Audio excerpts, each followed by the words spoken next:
Welcome to our channel. పువ్వులు చూసారు ఎంత బాగా వికసించినాయో. ఈ పుష్పాలని దేవుడికి సమర్పిస్తారండి. చాలా బాగుంటాయి, ఎల్లో కలర్లో బాగా ఆకర్షిస్తాయి. ఒక గోడని ఆసరాగా చేసుకుని ఈ చెట్టు చూడండి ఎంత బాగా పూసిందో. అలాగే ఒక మనిషి సాయం చేసినప్పుడు ఆ మనిషి కూడా ఎదుగుదల బాగుంటుంది, ఆ ఉన్నతంగా ఎదుగుతాడు, ఇంకొక మనిషికి సాయత ఇస్తాడు. అలాగే ఒకరికొకరు సాయం చేసుకోవాలి, అయితే ఎదుగుదలకు తోడ్పడాలి. ఏమంటారు?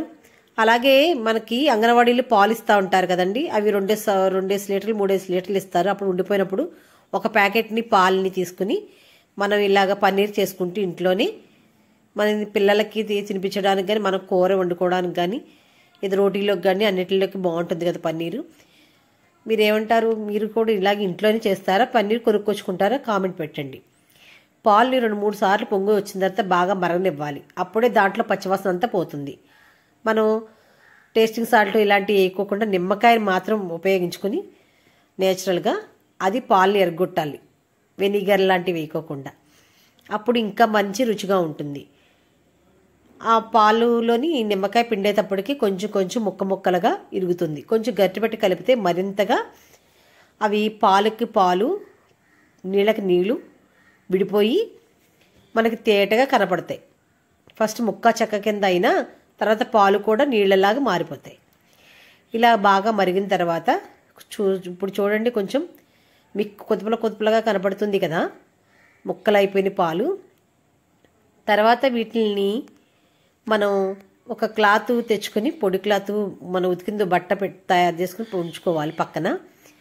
మనకి ఇంకా లేదు, ఇరగలేదు అనుకుంటే ఇంకొక చుక్క నిమ్మకాయ రసం వేయచ్చు. అప్పుడు మరింతగా విరిగిపోయి వాటర్ వచ్చేస్తాయి. చూసారా ఇందాడికి ఇప్పటికి ఎంత తేడా వచ్చిందో?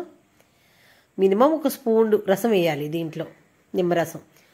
ఇప్పుడు ఈ నీళ్ళ వచ్చేసింది కదా, ఇప్పుడు దీన్ని గుడ్డ సాయంతో మనం వడకట్టుకోవాలి. గుడ్డ 2 పొరలు ఉంటేటట్టు బెటర్. ఎందుకంటే అదంతా మనం గట్టిగా మనం మూత పెట్టినా మనకు సపోర్ట్గా ఉంటుంది.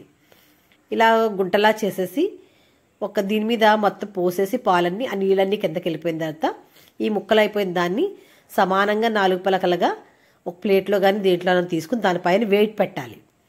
ఆ వెయిట్ పెట్టడం వల్ల ఫస్ట్ ఇలాగా పిండేసుకోవచ్చు, లేదా మనం సమాంతరమైన ఒక కంచం మీద పెట్టి దాని మీద వెయిట్ పెడితే కూడా మన మసాలా నూరుకునేది ఉంటుంది కదా, అది పెట్టినా సరిపోతుంది. ఫస్ట్ ఇలా పిండేసుకోవచ్చు, లేదా కొంతమంది అయితే మామూలుగా అప్పుడే సజెసేసుకుని సమానంగా 4 పలకలుగా అలాగా వెయిట్ పెడతారు. వెయిట్ పెట్టినప్పుడు మనకి ఇలాగా ఆరిపోయిన తర్వాత ఇలా వస్తుంది పన్నీరు. ఇది కోసి ఉప్పు కారం కొంచెం అల్లం వెల్లుల్లి పేస్ట్ చిన్నపిల్లలకు కానీ పెద్దోళ్ళకి కానీ పెడితే చాలా బాగుంటుంది. అలాగే పన్నీర్ చపాతీలు కూర కింద కూడా బాగుంటుంది. నా ఛానల్ లైక్ చేయండి, షేర్ చేయండి, సబ్స్క్రైబ్ చేసుకోండి.